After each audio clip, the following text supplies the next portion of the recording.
নমস্কার বন্ধুরা, আশা করি আপনারা সবাই ভালো আছেন। আবার একটি ভিডিও নিয়ে আপনাদের সঙ্গে উপস্থিত হলাম। আজকের বিষয়বস্তু কুম্ভ রাশির জন্য খুবই গুরুত্বপূর্ণ, কারণ আজকে যে বিষয় নিয়ে আলোচনা করব তা হলো কুম্ভ রাশি জুলাই থেকে ডিসেম্বর 2024-এ কী ঘটতে চলেছে আপনার জীবনে। অনেক কিছুই ঘটনা ঘটতে পারে, কিন্তু তার মধ্য থেকে 6টা মেন গুরুত্বপূর্ণ কিছু ঘটনা নিয়ে আজকে আলোচনা করব। 6 মাসের অর্থাৎ জুলাই থেকে ডিসেম্বর 6 মাসে কুম্ভ রাশির 6 গুরুত্বপূর্ণ ঘটনা, সেটা ভালো খারাপ যে কোনো দিক দিয়ে হতে পারে বন্ধুরা। তাই যারা কুম্ভ রাশির জাতক জাতিকা রয়েছেন তারা কিন্তু মনোযোগ সহকারে ভিডিওটি প্রথম থেকে শেষ অবধি দেখুন। দেখবেন আপনার এই ভিডিওর মাধ্যমে অনেক প্রশ্ন লুকিয়ে আছে, যেটার উত্তর আপনি পেয়ে যাবেন। এছাড়া ভিডিওটি দেখে আপনার কোনো উপকারেও আসতে পারে। তাই ভিডিওটি মনোযোগ সহকারে দেখার পর যদি আপনার ভালো লাগে, পারলে চ্যানেলটিকে সাবস্ক্রাইব করে আমাদের সঙ্গে থাকতে পারেন। সাবস্ক্রাইব করলে পাশে থাকা বেল আইকনটি অবশ্যই প্রেস করে রাখবেন, কারণ এই ধরনের ভিডিও নোটিফিকেশান তাহলে পরবর্তীকালে আপনি সহজে পেয়ে যাবেন। আসি মেন আলোচনা।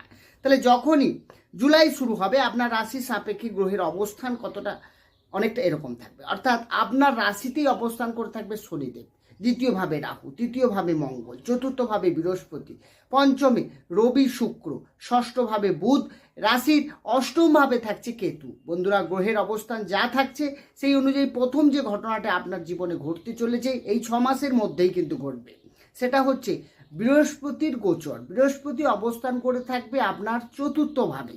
চতুর্থ ভাব কেন্দ্র, এবং চতুর্থ থেকে আমরা কি বিচার করি না, সেখান থেকে পারিবারিক সুখ সুবিধা বা আপনার আপনার বন্ধু বান্ধব, মায়ের স্বাস্থ্য, এ সমস্ত কিছু, এবং বা কোনো বাহন পারচেস করতে পারেন এই সময়, এই সব কিছুই এই চতুর্থ ভাব থেকে দেখা যায়। তাই চতুর্থ ভাব মানেই আপনার দেখবেন গৃহেতে আপনার মনের মতো অনেক কিছুই নিজে থেকে করতে পারবেন। আর সব থেকে বড় কথা, আপনার কোনো বন্ধু বান্ধব থেকে কোনো হেল্প এই সময় আপনি পেতে পারবেন। আপনার মায়ের স্বাস্থ্য নিয়ে যদি কোনো সমস্যা থেকে থাকে সেটা অনেক সময় রিকভারি হবে। বাড়িতে সুখ সুবিধা, পারিবারিক শান্তি, এগুলো কিন্তু অনেকটাই বজায় থাকবে আগের থেকে। বন্ধুরা, ফ্যামিলিতে আপনার মধ্যে যে সমস্যা বা যে অনেক দিন ধরে কোনো টেনশানের মধ্যে ছিলেন, আপনি মনের মধ্যে যেমন আনস্যাটিসফ্যাকশান ফিল করছিলেন, সেগুলো থেকে অনেকটাই কিন্তু বেরিয়ে আসবেন এই সময়। অর্থাৎ আপনার সুখ সুবিধা বৃদ্ধি পাবে। আপনি এই সময় কোনো বাহন বা সবথেকে বড় কথা কোনো বাড়ি নির্মাণ বা গাড়ি কেনা, এগুলো কিন্তু সবই আপনি করতে পারবেন এই সময়ের মধ্যে, যদি আপনার ইচ্ছে থাকে বা যদি আপনি এরকম চান। এরপরে বৃহস্পতির দৃষ্টি চতুর্থভাবে অবস্থান করে পড়বে আপনার অষ্টম ভাবের উপরে। হ্যাঁ, অষ্টমে বৃহস্পতির দৃষ্টি মানে হচ্ছে অষ্টম ভাব অশুভ ভাব, অষ্টম ভাব নিধন ভাব। সেখানে যখন বৃহস্পতির দৃষ্টি পড়বে, তার মানে যারা ডিপ নলেজ নিয়ে পড়াশুনো করছেন, যারা ডক্টরেট করছেন, যারা যারা পিএইচডি ডিগ্রি করছেন, কোনো বিষয় নিয়ে তার অন্তর থেকে অন্তরে যেতে চাইছেন, কোনো ডিটেকটিভ ডিপার্টমেন্টে আপনি কাজ করছেন, সেখানে কিন্তু আপনার অনেকটাই সাকসেস দেখাচ্ছে। অর্থাৎ যারা উচ্চ শিক্ষায় হাই কোয়ালিফিকেশনের দিকে এগোচ্ছেন, তো আপনাদের জন্য কিন্তু অনেকটা বেটার সময় এই সময়টা। অর্থাৎ আপনারা লিখতে গিয়ে জানা এটা কিন্তু পারবেন, এটা আপনার অনেকটা সাপোর্ট করবে এই বৃহস্পতির দৃষ্টি। এরপর বৃহস্পতির দৃষ্টি আপনার দশম ভাবের উপরে থাকছে। দশম মানে হচ্ছে কর্ম। কর্ম কর্মর উপরে যখনই কর্মভাবের উপরে যখন বৃহস্পতির দৃষ্টি পড়বে, তার মানে আপনার কেরিয়ার নিয়ে আপনার প্রশ্নের উত্তর আপনি পেয়ে যাবেন। অর্থাৎ আপনি যদি কোনো চাকরি নিয়ে কোনো প্রশ্ন আপনার থেকে থাকে, যারা চাকরি পায়নি তাদেরও যেমন থাকছে, যেমন কোনো আমার চাকরিটা কবে হবে, কবে নাগাদ হচ্ছে, আপনি অনেক চেষ্টা করছেন, সরকারি হোক বেসরকারি হোক, আপনার হচ্ছে না। তো বন্ধুরা, এই 6 মাসের মধ্যে আপনার চাকরি পাওয়ার যোগ যেমন ভালো হবে, তেমনি আপনার ক্ষেত্রে যদি দেখা যায় যে চাকরির ক্ষেত্রে সমস্যা ছিল, বা চাকরিতে আপনি কোনো চেঞ্জ করতে চাইছেন, বা চাকরি নিয়ে আপনি কোনো আপনার প্রমোশন, আপনার ইনক্রিমেন্ট বা কোনো বেটার কোনো অপশন, বেটার জব আপনার জন্য ওয়েট করছে, সেক্ষেত্রে কিন্তু এই সময়টা আপনার জন্য পজিটিভ। তার কারণ দশমভাবে কর্মের উপরে যখন বৃহস্পতির দৃষ্টি থাকবে, তার মানে কেরিয়ার নিয়ে আপনার ভাবার কোনো কিছু নেই, কেরিয়ার নিয়ে যথেষ্ট উন্নতি দেখাচ্ছে। চতুর্থ যে ঘটনাটি ঘটবে আপনার জীবনে, সেটা হচ্ছে বৃহস্পতির দৃষ্টি আপনার দ্বাদশ ভাবের উপরে থাকবে। দ্বাদশ মানেই হচ্ছে খরচের ভাব, ব্যয় ভাব।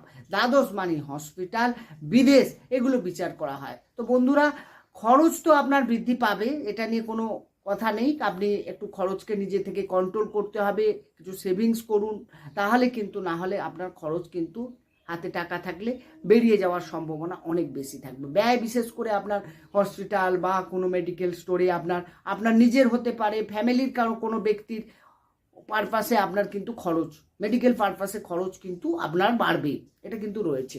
এছাড়া বিদেশের ক্ষেত্রে ধরুন আপনি কোনো বিদেশি কোম্পানিতে চাকরি করছেন, এক্ষেত্রে বেটার। বিদেশি কোম্পানিতে আপনার চাকরির নতুন যোগও আসতে পারে, এখানেও ভালো, কারণ দশমভাবে অলরেডি বৃহস্পতির দৃষ্টি আছে। এই জায়গাটা বিদেশি কোম্পানিতে আপনার সাপোর্টটা ভালো থাকবে। বা যারা পড়াশুনো নিয়ে বাইরে যেতে চাইছেন, বিদেশে গিয়ে পড়াশুনো করতে চাইছেন, তাদের জন্য ভালো। বন্ধুরা, গ্রহের অবস্থান যা থাকবে সেই অনুযায়ী কোন কোন বিষয় বেটার ফল দেবে, শুধু যে খারাপ ফল দেবে তা নয়, শুধু যে ভালো ফল দেবে তা নয়, যে যে ভাবের উপরে দৃষ্টি থাকবে, যে যে ভাবকে অ্যাক্টিভ করবে, সে ভাবের যেসব ভালো খারাপ দুটোই কিন্তু আপনি পাবেন, এটা কিন্তু বাধ্যতামূলক। আর যারা বিদেশে কর্মরত বা বিদেশে যেতে চাইছেন কর্মসূত্রে, তাদের জন্যও বেটার। বন্ধুরা, এই বৃহস্পতির দ্বাদশ দৃষ্টি যেমন খরচ বাড়াচ্ছে, তেমনি আমরা কর্ম রিলেটেড বা বিদেশ বাইরে যাওয়া নিয়ে একটা ভালো কিছু রয়েছে। বা আপনি বাইরে যেতে চাইছেন, পাসপোর্ট ভিসা এসব কাগজপত্র নিয়ে আপনার কোনো না কোনো বাধা আসছে বারবার, সেখানে এই সময়টাকে আপনি বাছুন বা এই সময়টাকে কাজে লাগান, দেখবেন আপনার জীবনে ভালো কিছু ঘটবে। এরপর পঞ্চম যে ঘটনাটি ঘটবে বন্ধুরা, বৃহস্পতির গোচর বা বৃহস্পতির দৃষ্টি তো গেল, তার সঙ্গে সঙ্গে শনি আপনার রাশিতেই থাকছে, কুম্ভ রাশিতেই বিরাজমান শনি। তো নিজের ঘরে যখন রাশির মালিক থাকবে, তার চেয়ে আর ভালো কিছু হয় না। নিজের ঘরকে কখনো খারাপ করবে না। আপনি চাইবেন যে আপনার কি করে ভালো, আপনি চাইবেন নিজে থেকে কিছু জিনিস থাকবে যেগুলো থেকে আপনি অনেক সময় কন্ট্রোলহীন হয়ে পড়বেন। মানুষ অনেক সময় নিজের আয়ত্ত থাকে না অনেক কিছু, সেটা কিন্তু সেখান থেকে বেরিয়ে আসবেন। আপনার চিন্তা ভাবনা, আপনার দক্ষতা, আপনার দূরদৃষ্টিতা, আপনার ধৈর্য, এগুলো কিন্তু যথেষ্ট বৃদ্ধি পাবে।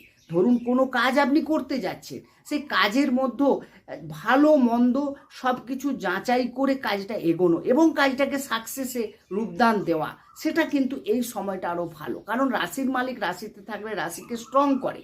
যে কোনো বাধা, যে কোনো বিপত্তি, শত্রু দ্বারা যদি আঘাত আসে সেখানে প্রত্যাঘাত করা, এগুলো কিন্তু যথেষ্ট, মানে নিজে থেকে সচেতন থাকা, বিভিন্ন বাধা বিঘ্ন বা বিভিন্ন রকম নেগেটিভ শক্তি থেকে আপনি স্ট্রং রাখা নিজেকে, এবং যে কোনো বিষয়ে আসুক না কেন সেখানকে লড়ার বা পজিটিভ চিন্তা নিয়ে এগিয়ে যাওয়ার।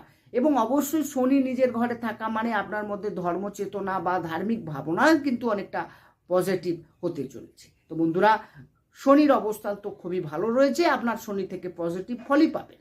ষষ্ঠ সব থেকে শেষ যে ভবিষ্যৎবাণী বা ঘটনা আপনার জীবনে ঘটবে, সেটা হচ্ছে রাহুর অবস্থান করে থাকবে এই 6 মাস ধরে। কোথায় না, আপনার সেকেন্ড হাউস, দ্বিতীয় ভাবে রাহু কিন্তু আপনাকে খুব একটা ভালো ফল দেবে না। কারণ দ্বিতীয় ভাবে রাহু থাকা মানেই দ্বিতীয় ভাব থেকে খরচ, যেটা অর্থ রিলেটেড বিষয় নিয়ে আলোচনা করা হয়, তার মানে আপনার অর্থের ব্যয় করিয়ে দেবে, খরচ আপনার অত্যাধিক বাড়বে। আপনাকে কোনো উপায় ভাবতে হবে যেখান থেকে আপনি কিন্তু অর্থটাকে স্টক করার চেষ্টা করবেন, খরচ যাতে না হয়, এটা কিন্তু আপনাকে প্রথম প্রায়োরিটি দিতে হবে। দ্বিতীয়ত হচ্ছে অকারণে, এবং এটা আপনার প্রয়োজনীয় নয়, অপ্রয়োজনীয় খরচটাই আপনার বেশি হবে। তাছাড়া আপনার কথাবার্তার উপরে কিন্তু আপনাকে কন্ট্রোল রাখতে হবে, কারণ এখানে যেখানে রাহু থাকবে তার মানে আপনার কথাবার্তার মধ্যে কিন্তু অস্পষ্টতা, খারাপ কিছু বলে ফেলা, হ্যাঁ, তো সেখানে কুকথা মধ্যে দিয়ে আপনার কিন্তু সামনের ব্যক্তি হোক বা কেরিয়ার বা কাজের জায়গায় হোক, যে কোনো স্তরে যে কোনো পজিশানে আপনি এমন কিছু বলবেন যাতে আপনার সামনের ব্যক্তি যে থাকবে আপনার সঙ্গে হেয় প্রতিপন্ন, এমনকি লাভ রিলেশনে যারা রয়েছেন আপনার কথাবার্তাতে তাদেরও মনে অসন্তুষ্ট হতে পারে। ফ্যামিলি লাইফে, বিবাহিত জীবনেও ক্ষেত্রে একই সমস্যা আসতে পারে। তো সেই জায়গা থেকে আপনাকে বাক কন্ট্রোল, অর্থাৎ আপনার বাণীর উপরে অনেকটাই কন্ট্রোল রাখতে হবে। না হলে কিন্তু সম্পর্ক বলুন বা আপনার যে কোনো কাজ হাসিল বলুন, আপনি কোনো সরকারি দপ্তরে গেছেন কোনো কাজের জন্য, সেখানে আপনি এমন বাদ বিতণ্ডায় জড়িয়ে পড়লেন যাতে আপনার কিন্তু কাজটা হলোই না, আপনাকে সেখান থেকে অপমানিত হতে হলো। এই যে ব্যাপারগুলো ঘটে আমাদের লাইফে, এগুলো কিন্তু গ্রহেরই গোচরের একটা ফল।